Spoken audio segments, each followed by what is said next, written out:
Okay, welcome. Our deep dive today follows this really specific, kind of bizarre path of a character named Cube. She's from the magical and, frankly, maddening world of Xanth. And her mission, given by the good magician Humphrey, seems simple on the surface. She just wants to be beautiful. Yeah, but it's driven by this really deep self-loathing. You know, Cube feels defined by her strength as almost brute force. She described as having muscles instead of feminine curves. Right. And her magical talent, summoning nickelpedes, these hordes of aggressive, biting insects. She hates it. Doesn't sound very dainty. Exactly.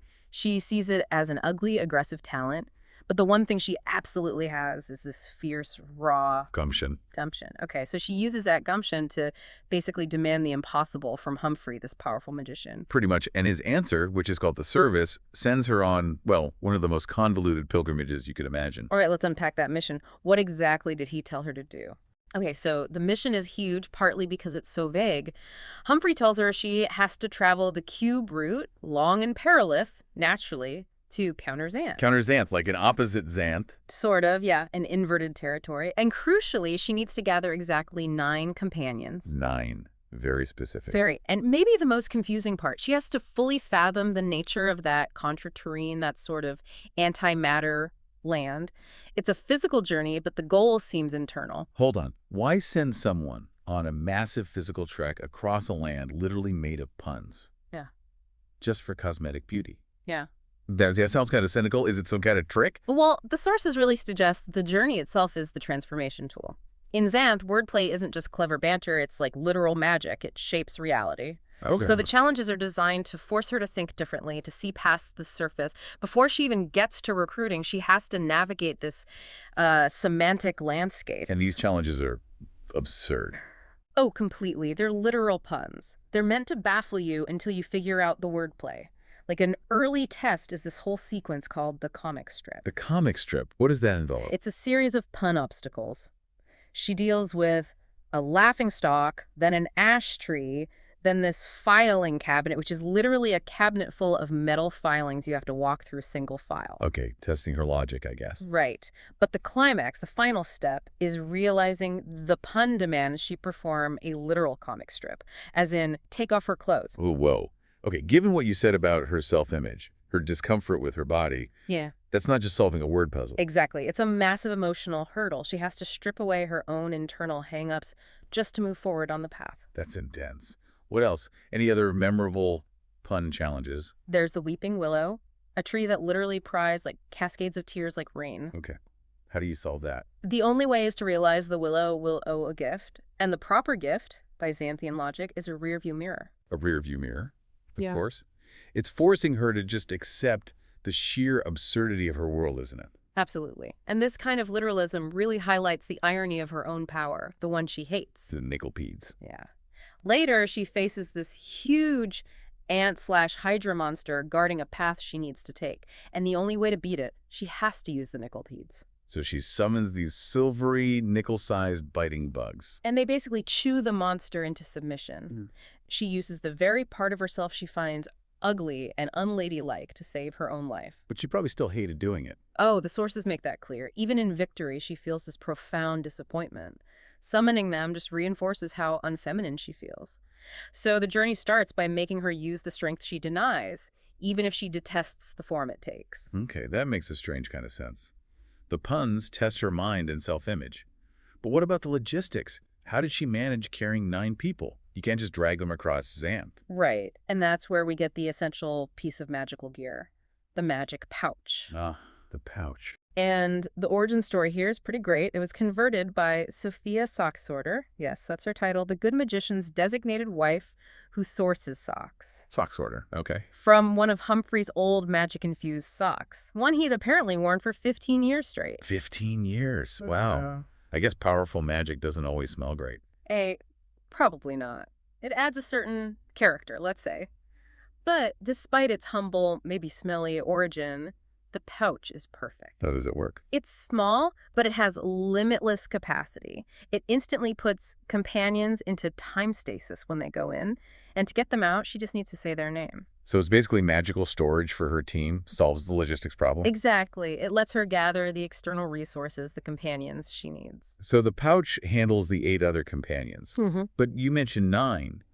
The deepest challenge is still recruiting herself, maybe. That seems to be part of it. Tell us a bit about this team she assembles. We don't need every detail, but what kind of crew are we talking about? It's a very eclectic mix, serving different functions. You've got volatile magic users, like the 3 princesses, melody, harmony, and rhythm. Get you names. Their music literally becomes real, and they always travel together, functioning as this powerful cube of 3, which, kind of echoes Cube's own quest's name. Interesting. Who else? Then there are characters with specific vulnerabilities, like River. He's this handsome guy who controls water, but if he gets completely submerged, he turns entirely into water. Risky talent. Definitely add some tension. What about, stealth? Yep, got that covered.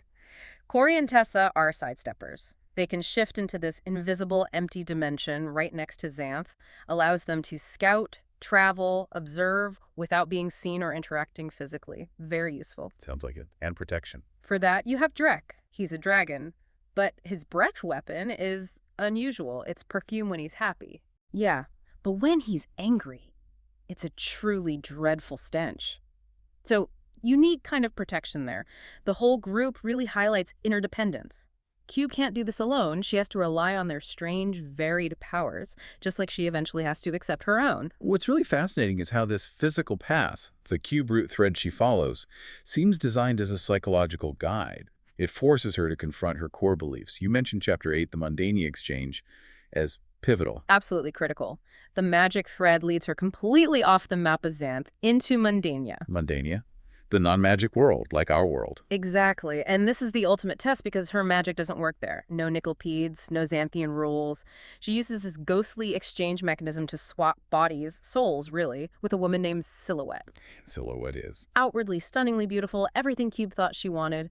But she's also deeply unhappy, suicidal even, and completely lacks the strength to deal with her life. So Cube gets the beauty she craved. She does, but finds this beautiful body surrounded by what the text calls vultures, a domineering relative, an embezzling accountant, a brutal fiancé, people drawn to Silhouette's appearance and her weakness. And what does Cube do in this beautiful body without her magic? She immediately falls back on her defining trait, that raw gumption.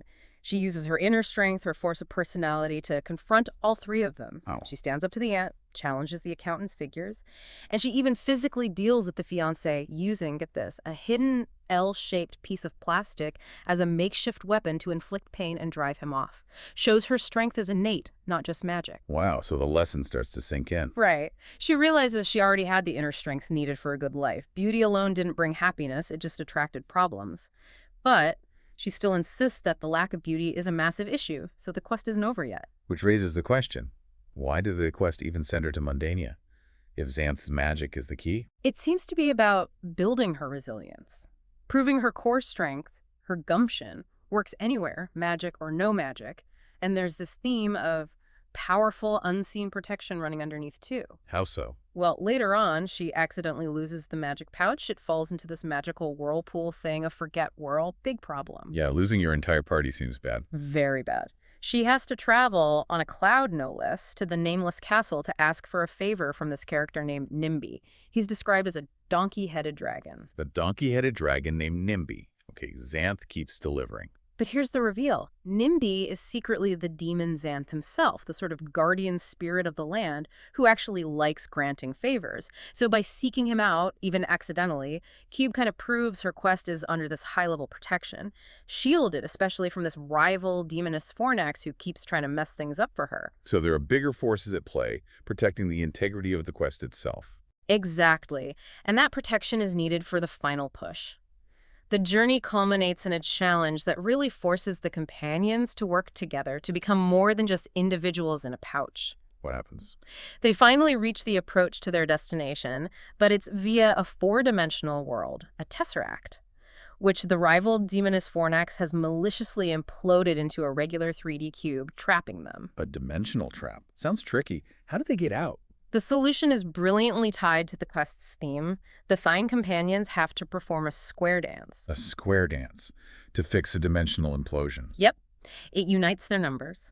3 squared equals 9. It references Cube's name, the princess's cube of 3, and the dance itself physically restores the missing temporal dimension, letting them escape the trap. It proves their internal unity is the key to resolving this external dimensional chaos. That's very Xanth. So they finally arrive. Counter Xanth. What's it like? It's exactly as advertised. Total reversal. Contra terrain. Names are spelled backward. Cube becomes ebook. Ebook. Right. Colors flip like a photo negative. And significantly, the land is completely devoid of puns. No wordplay magic, just reversed reality. And this is where the final twist happens, regarding her original wish. This is it. Remember Ruver, the handsome water guy? In Counter Xanth, with the colors inverted, he becomes visually unattractive by normal standards. And Cube realizes, looking at him, that her attraction was superficial, tied to Xanth's standards of beauty. Oh, so she gets what she wanted, sort of, but realizes it wasn't the real goal. Oh, not quite yet. That realization hits her, but then River drops the real truth bomb, the one the quest had been setting up all along. What is it? Remember the pouch? And how they were all in stasis. Turns out there was a forgotten Hypnogourd cube had accidentally stored in there with them. A Hypnogourd. Apparently. And it caused them all to share these communal dreams, these psychic dialogues, while in stasis inside the sock pouch. Shared dreams. In those dreams, unburdened by physical appearances, Reaver truly saw Cube's worth, her gumption, her essence. And he realized he loved her, regardless of how she looked. He tells her this now, in Counter Xanth. He was just waiting for the quest to be officially over to convert it. Wow. So the service is complete? She didn't get magically beautiful? No, she got something deeper. She realizes her reward wasn't external beauty, but genuine love and self-acceptance. She achieved her original underlying goal, finding a man she loved who loved her too. The journey led her there, just not how she expected. So if we pull back, what are the big takeaways for us looking at this journey? I think there are 2 key things the Cube route reveals. First, on a world-building level, it shows how Xanth operates on this incredibly literal wordplay. Names have power, puns shape reality. The external world is kind of mutable. Okay, the rules of the world. But second, and this is the big one, the entire crazy, perilous journey was really this elaborate mechanism. It used the external magic, the thread, the puns, the pouch, all of it, to guide Cube towards internal personal transformation. So she gained the self-knowledge and the love she actually needed by the time she got to the finish line.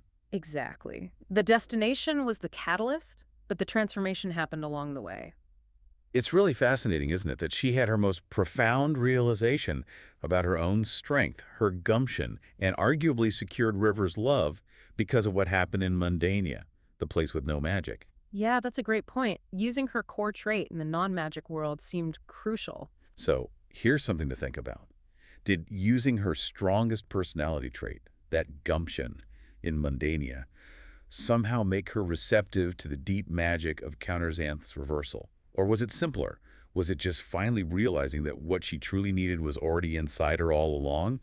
Makes you wonder, doesn't it? What unexpected aha moments might your own deepest drives, your own form of gumption lead you to discover?